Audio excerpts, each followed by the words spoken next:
Scrimmage number 1 of Tennessee football fall camp is coming up tomorrow. What do we need to hear about that scrimmage, and who needs to ball out? I'm going to tell you all that right here on a Friday, Locked On Vols.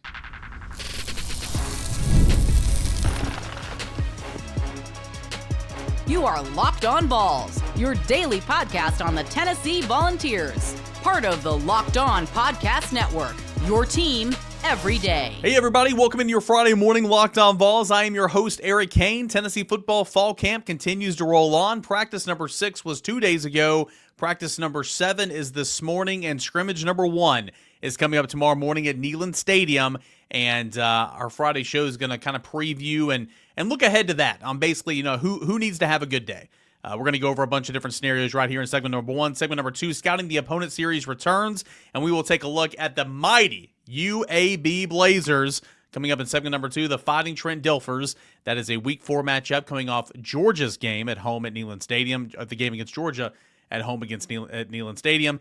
And then in segment number 3, we're going to check out Will Meadows. He is the host of Off the Bench Vols. Does a really good job. Young guy, but an up-and-comer. And really, really good stuff. I'm going to invite him on the show here in segment number 3. All that and more is coming up right now on a Friday show. We're a part of the Locked On Podcast Network.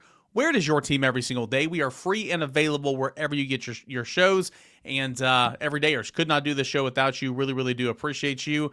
And with that being said, let's go ahead and dive down into it. So scrimmage number 1 is coming up tomorrow, Neyland Stadium. And media, of course, we're not going to be on hand to watch it. We're not going to be able to see what's going on. It's unfortunate. And back in the day, it's kind of a blessing and a curse. Like back in the day, if you were a media member, the former days in the 90s, early 2000s, I mean, you watch practice. And when they had two-a-days, you were there all day long. I mean, it was like you were going through two-a-days with the team. Now, I say a blessing because obviously a blessing would be you get to see things. You get to have a great idea of what's going on. You have more things to report on, more things to generate content with. The curse would be, boy, that's difficult. That's difficult lifestyle, right? You're not going through the drills, don't get me wrong, but I mean, if you're covering a fall camp and practice, that is a huge time commitment. Nowadays, we barely get to see anything. So, a happy median is what I would love to see, and a happy median I feel like would be, gosh, man, allowing some media members to watch a portion of the scrimmage, but that's never going to happen. So I'm not going to complain about that because again, it's never going to happen.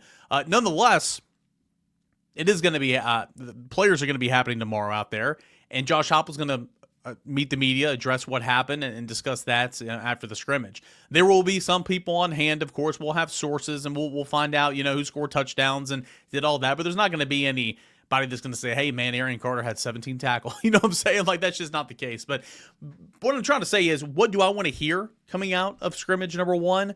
Well, number 1, no injuries. Football is a contact sport. Injuries are part of the game. I get all that. And you need to get ready. You need to get hit a little bit. You need to do some hitting. You need to be the hammer, the nail a few times as well to get you prepared for the season coming up. So football is a contact sport. Injuries happen.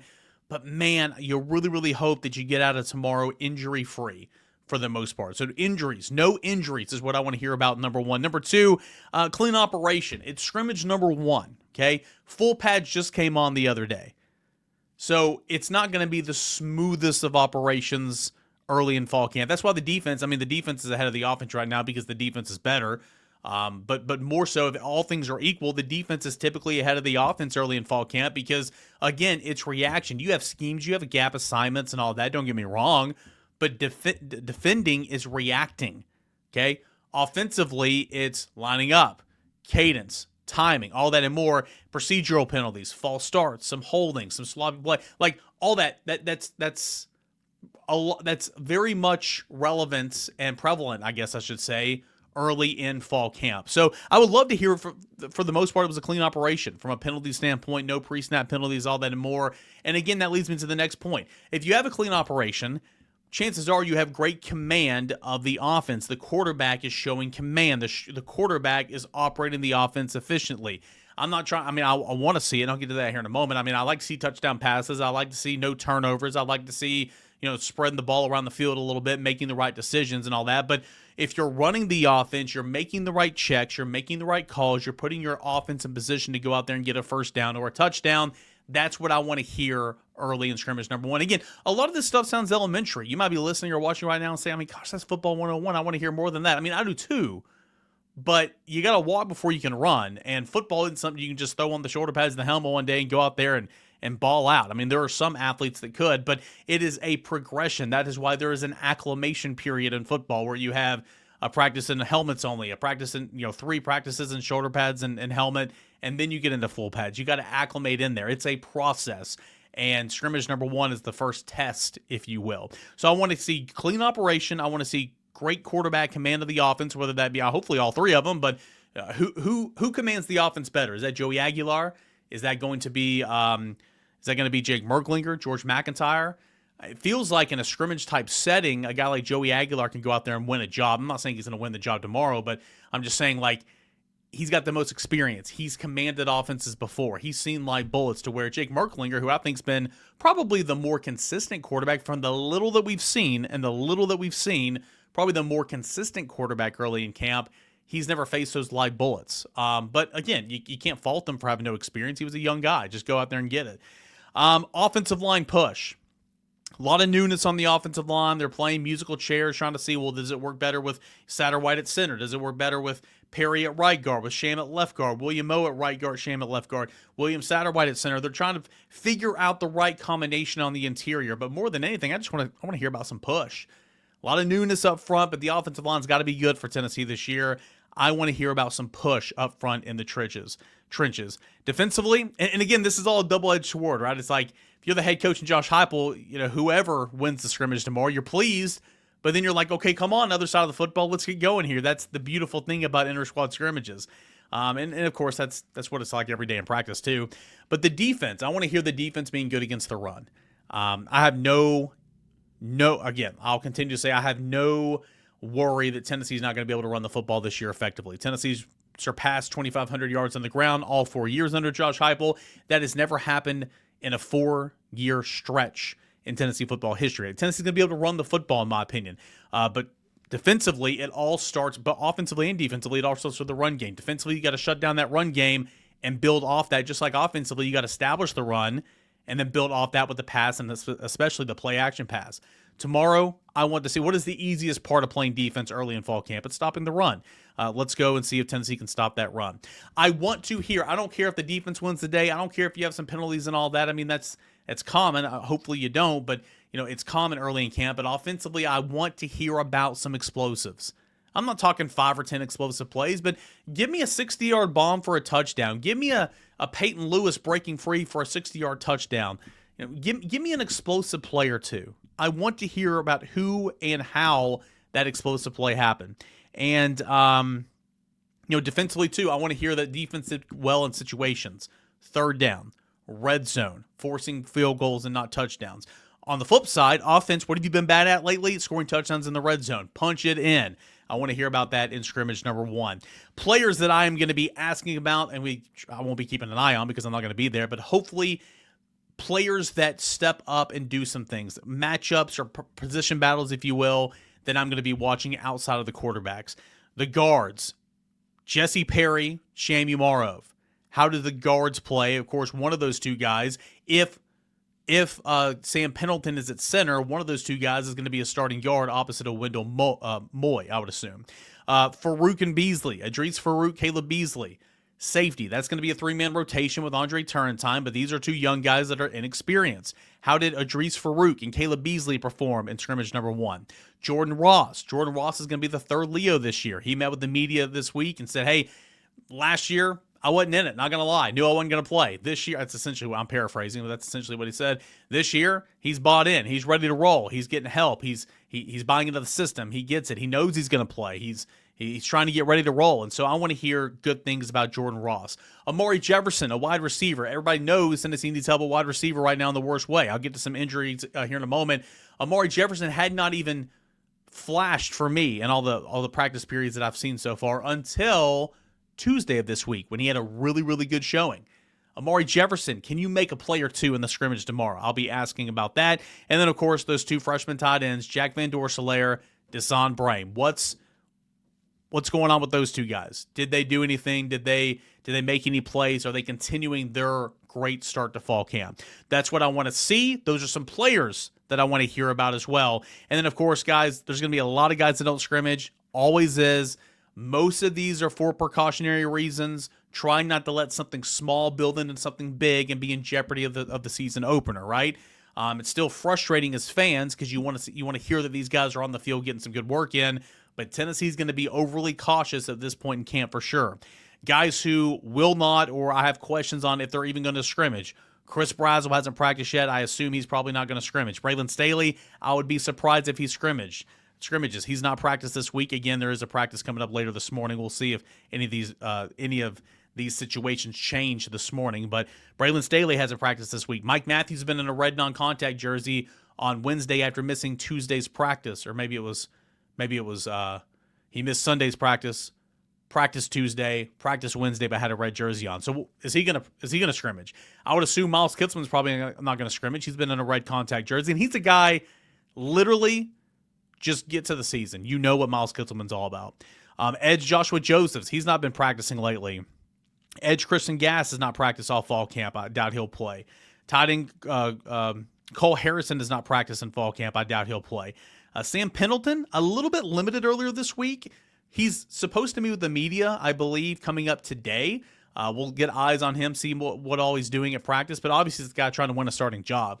Assume that he's going to play. Don't get me wrong, but I think he's been a bit limited this week, but nothing serious. But obviously, he needs to be on the field to win a starting job. Cornerback Ricky Gibson has missed 2 practices. I seriously doubt he's going to scrimmage. And then, of course, Jermon McCoy is not going to scrimmage as well. Scrimmage number 1, that is coming up tomorrow, Neyland Stadium, and Josh Heupel will meet the media afterwards, and hopefully he's got some good things to report on from scrimmage number 1 at Tennessee football fall camp. Hey, when we come back, we'll take you to week 4, Tennessee against UAB, the mighty fighting Trent Dilfers. We'll tell you all about UAB coming up next right here on your Friday Locked On Vols. Stay tuned. Summer sports are in full swing, and whether you're all about baseball under the lights or golf on the green or high-stakes soccer action, FanDuel is the best way to make every game even more exciting. You're already following the action, so why not make it a little bit more thrilling? With FanDuel, you can get in on the game while maybe your friends are on vacation at the lake, trying to soak up the last little bit of summer. They're out of pocket, but you could be in pocket watching the games. You're getting some coin in your pocket potentially in some games that you're already watching, right? And you can do that over FanDuel Sportsbook with new daily promotions, always fun ways to bet. You got overs, you got futures, you've got run lines, you've got so much over at FanDuel Sportsbook. Whether I'm placing a same-game parlay as well or watching a bet right on into the 9th inning, FanDuel makes it feel like I'm always a part of the action. If you're new to FanDuel, listen up. New customers can bet just $5 and get $150 in bonus bets if your first bet wins. Open the FanDuel Sportsbook app today over at FanDuel.com to go ahead and get started. FanDuel, it is where you can make every moment more. All right, guys, welcome back into your Friday morning Locked On Vols. Free and available wherever you get your podcast. Everydayers could not do this show without you. We're right in the middle of fall camp and an exciting football time in Tennessee, less than 3 weeks away.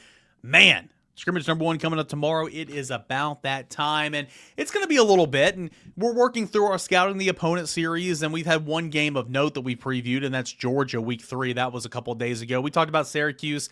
I think that was last week, but had a couple of duds that we've talked about already. One was that week 2 game coming up this season against ETSU.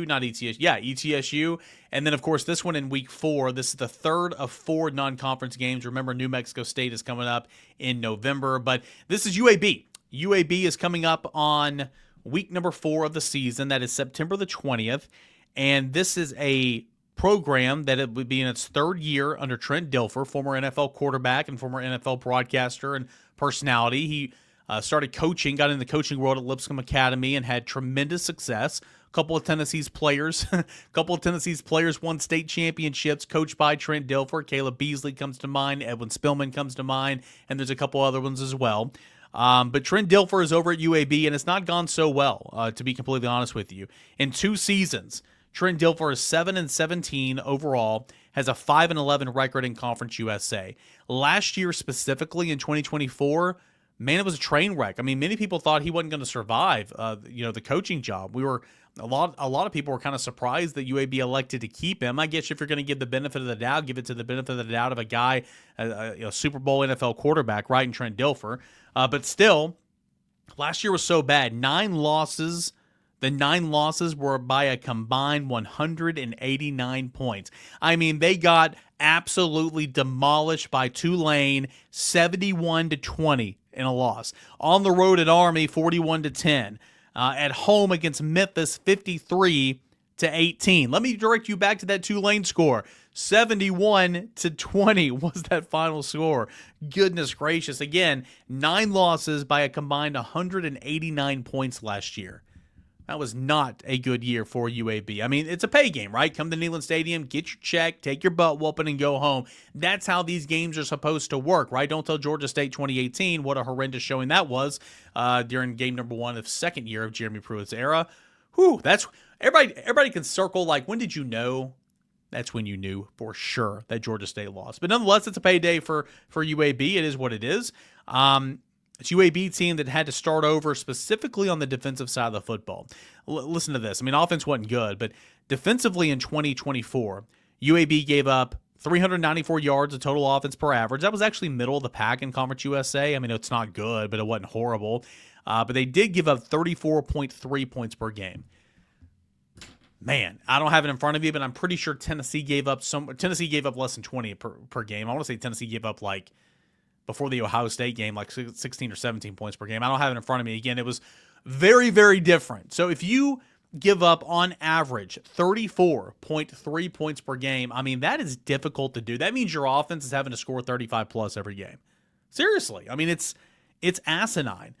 So gave out 34.3 points per game on average. On the ground, surrendered on average 214 rushing yards per game. 5.1 yards per carry. Guys, this is incredibly difficult to do. Incredibly difficult to do. So needless to say, Trent Dilfer, of course, surprised that he kept his job, but in order to keep his job, he had to do something, right? He fired all but one of the defensive staff. The entire defensive staff he let go except safeties coach CJ Cox, and he went ahead and brought in Steve Ross, who was the former defensive coordinator at Air Force, and now he's the defensive coordinator for UAB this season. So not a very good offense, not a very good defense. Offensively, I mean, they averaged 26.2 points per game, which is not good. They averaged only 131 rushing yards per game, which was last in Conference USA. They were minus 13 overall as a team in turnover margin. They fumbled a ton of times through double-digit interceptions. Again, this was just not a very good football team last year whatsoever. Some key returners, quarterback John Kitna, that started his career, I believe, at Florida. Jalen Kitna, excuse me. John, I guess, would be his father, maybe. Maybe I'm making that up. I'm pretty sure he is, but nonetheless. He started 8 games last year for UAB. Not bad numbers. A little over 2,200 yards passing, 62% completion rate, 17 touchdowns, 11 picks, so too many picks, but quarterback's going to be okay. Okay, you can win with a quarterback like that. Got to have help around him. The third leading receiver, Corey Milner, is back. He only had 209 yards receiving and a touchdown. Third string running back, Isaiah Jacobs, is back. He had only 161 yards on the ground last year. Do bring back John Darius Morgan, who started at different spots on the offensive line. 12 games started, but in different spots. And they bring back safety Cyril Bryant, who had 60 tackles. That was second on the team. Overall, though, those are key returners, right? They had to hit the portal hard, really, really hard. Especially when your leading wide receiver, Amari Thomas, transferred to Houston. Your leading rusher, Lee Batiste, transferred to Indiana. He had 8 touchdowns, almost 1,000 yards rushing last year. And UAB lost 4 of 5 starters on the offensive line. So had to hit the portal well. Transfers coming in are Caleb Brown, wide receiver that began his career at Ohio State and played last year at Iowa.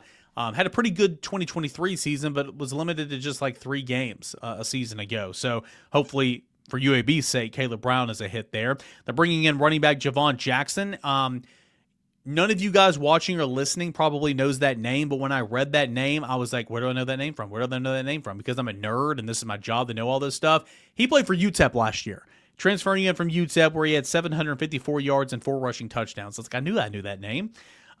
Bring in a couple cornerbacks and Perry Fisher from Maryland and Tamarian Crumbly from Pitt. Bring in 2 linebacker Eli Ennis from Nicholls State, where he had 111 tackles at Nicholls State, which is a Division II program, and then bringing in Devin Hightower from Rhode Island as well. So, again, not a very good team last year. Decimated by the portal this year. Everybody wanted to leave and go play somewhere else. Completely new coaching staff, essentially, on the defensive side of the football. And got a starter at quarterback in Kitna, and I think you can win some games with them, but not a whole lot of help around him. Again, bottom line, Tennessee, it's a payday game. UAB is going to come here. Tennessee's going to whoop them. They're going to take their check, and that's going to be that. Tennessee is 5-0 historically over UAB. All those games have been at home. Let's see here. The last time these two teams met was in 2019. Tennessee won 30-7. Tennessee needed 2 overtimes to beat UAB in 2010, 32-29. In 2008, Tennessee won 35-3. In 2005, Tennessee won 17-10. And in 1998, Tennessee won 37-13. So not a lot of just bludgeonings, couple in there, but there's been a couple close calls as well. I don't expect this to be a close call whatsoever. That is scouting the opponent. Week 4, the game coming off the Georgia game at home, the SEC opener, and of course, the game that sits in front of heading the road for your first road test in Southeastern Conference play at Mississippi State the following week, and then, of course, there is the first bye. Hey, when we come back to conclude this week's worth of Locked On Vols in your Friday show, Will Meadows, host of Off the Bench Vols. That's coming up next right here on your Friday morning Locked On Vols. Stay tuned.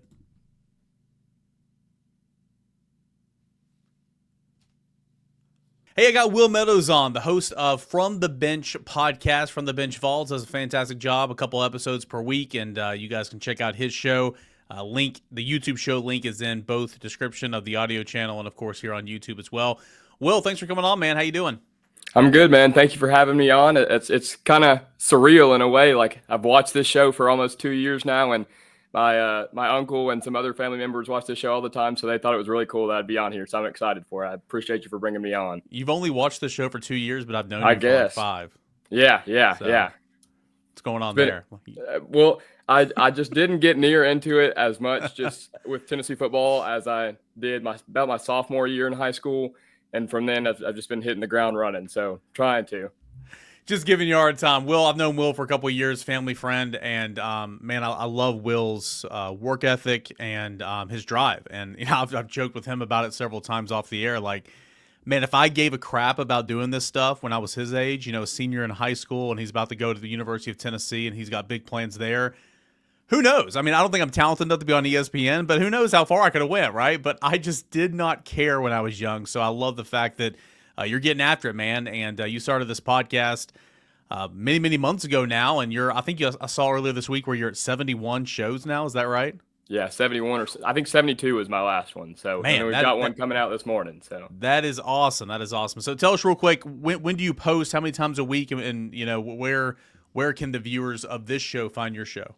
It is on YouTube, just YouTube right now. We're working on getting it on everywhere else that you can listen to podcasts and stuff like that. But right now it's just From the Bench Vols on YouTube. We have episodes every Wednesday and Friday. That might be subject to change. Again, like he said, I move in tomorrow at the University of Tennessee. So trying to adapt with my college schedule. We've already had to change it once before, but it's been it's just been Wednesday and Friday for a while. But we're going to try and get it closer towards Saturday, just as kind of a raw reaction. So we might have it Monday, Wednesday, Friday, but right now it's Wednesday and Friday. And again, From the Bench Vols on YouTube, if you'd love to check it out, I'd very much appreciate it.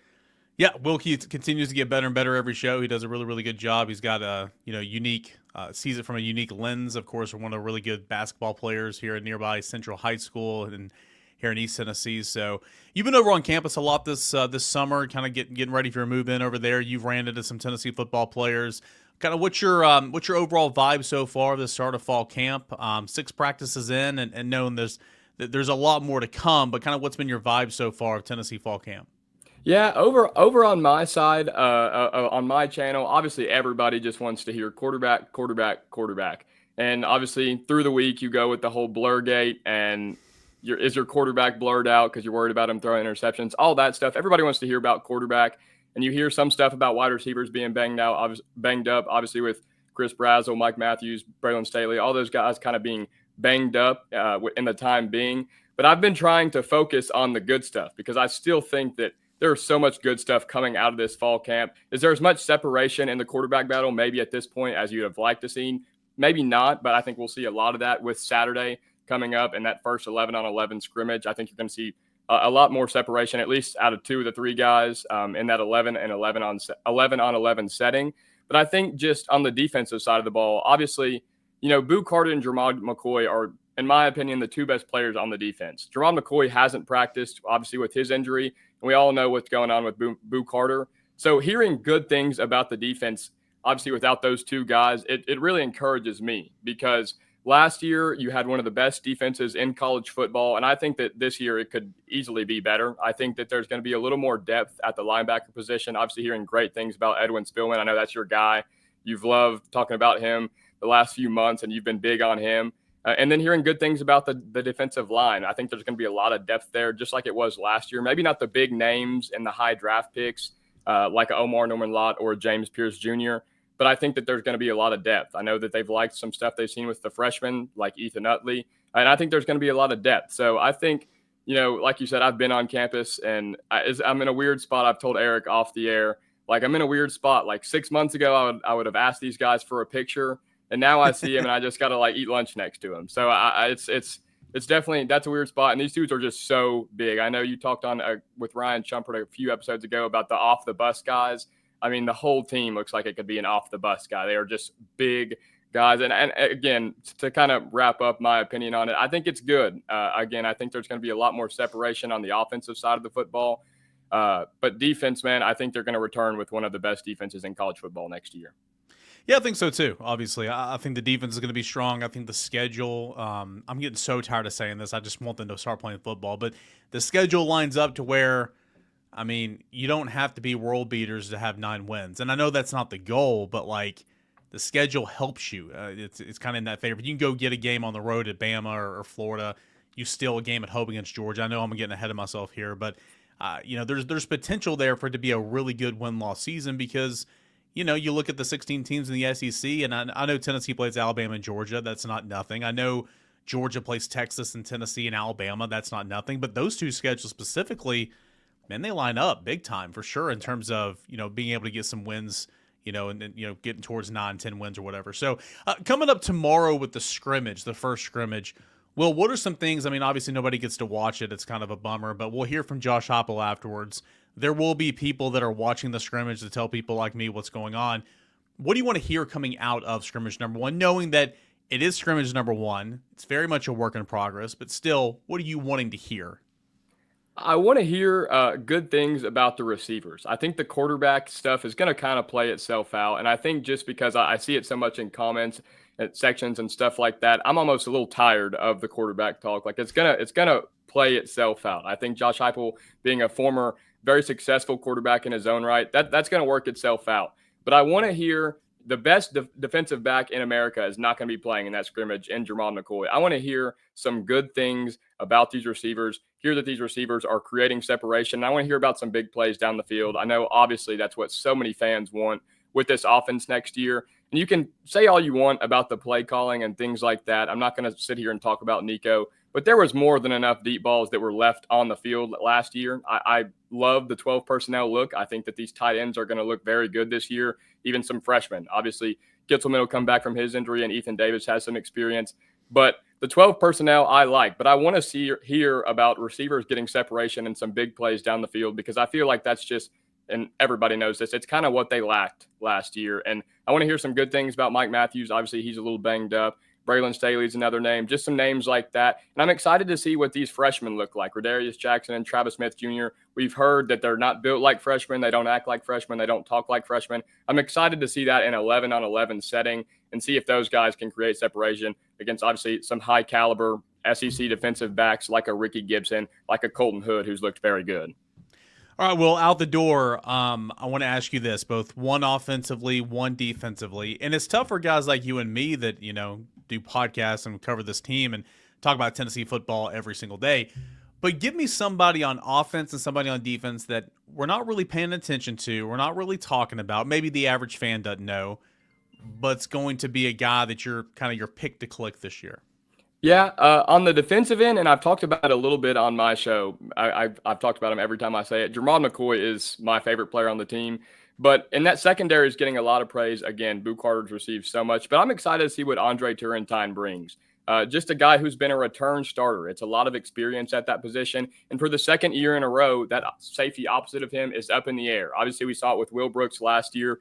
Will Brooks ended up being a very good safety, obviously. And then this year it's up with Idris Farouk and Caleb Beasley, who I think are both going to see a lot of action this year, kind of like it was last year with Jacoby Thomas and Will Brooks. But Andre Turrentine, man, I'm not going to say Andre Turrentine's going to be the guy to just go out there and flash everybody. But I think he's just going to be a consistent piece of that secondary that's not getting talked about a lot. But a guy that I think could really be big is Tyree West. I know you've had a few people talk about that. He's just shown flashes, obviously, in the bowl game a few years ago. I just think I talked about it on my show last episode. I think there's going to be a lot more instances this year where it's like Jason Jenkins in Norman has a huge game and he's just kind of buried down the depth chart. I think that's going to happen a lot more this year. I think you're two consistent guys getting to the quarterback this year. Obviously, Joshua Joseph just got to get there, but I think Tyree West is going to be your consistent edge rusher this year. I like it. Tennessee needs it for sure. Tyree West always has all the potential, all the ability in the world. It's just putting it together on a consistent basis. So I'm with you there. I'm a big fan of Tyree Weathersby. I mean, he's been pretty much a non-factor to this point. There's been some injuries, but my new phrase this week is, man, that guy looks like $1 million. That guy looks like $1 million. And so hopefully he can play like it. That was defense. Give me somebody on offense. On offense, the easy answer would be Mike Matthews because, again, I'm a big fan of him. I want him to have a But big everybody's year. talking about Mike. Give me somebody else. Yeah, everybody is talking about Mike. My pick is going to be Peyton Lewis. Obviously, we know that he's going to have a big role. There's 3 running backs that are going to have a big role in this offense.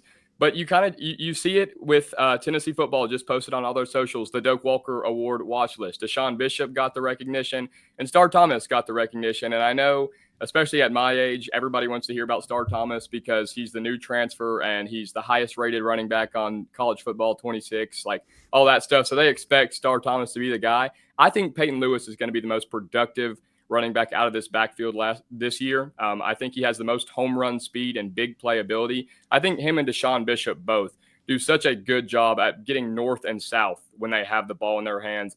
And I think that Peyton Lewis and Deshaun Bishop both, but I would love to see it out of Peyton Lewis. Last year with Dylan Sampson, obviously he played before last year and was just kind of not a home run guy, but a quick guy who could get the ball in the hands of. I mean, we saw it in Nashville when we played Virginia, where he had a ton of touchdowns.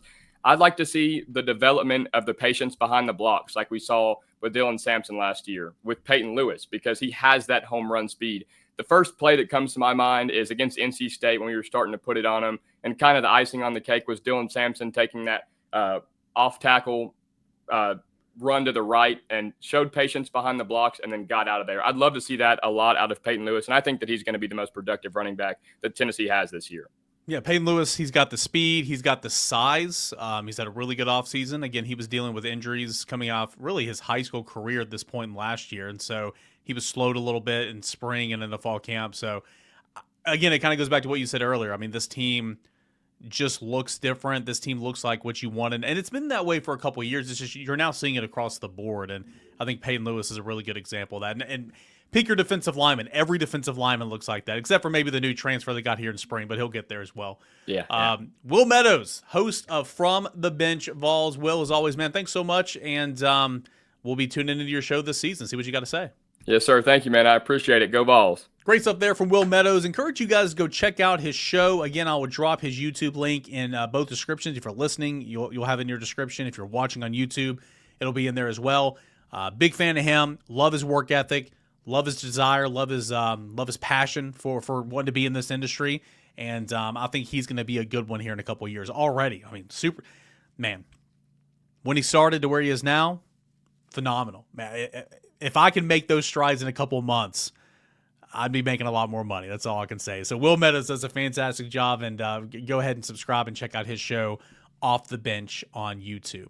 All right, that's going to do it here for this edition of Locked On Vols. Thank you so much for being here, making Locked On Vols your first listen, your first watch, each and every single morning. We're a part of the Locked On Podcast Network, where it is your team every single day. Scrimmage number 1, Tennessee football fall camp. That is coming up tomorrow morning. What's going to be the storylines leaving scrimmage number 1? Hopefully it's a couple of those that we talked about in segment number 1 of a Friday show. We'll recap it all. We'll tell you what you missed, all that and more from Tennessee football fall camp on a Monday. Locked On Vols. Stay safe. Enjoy your weekend, everybody. This is Locked On Vols.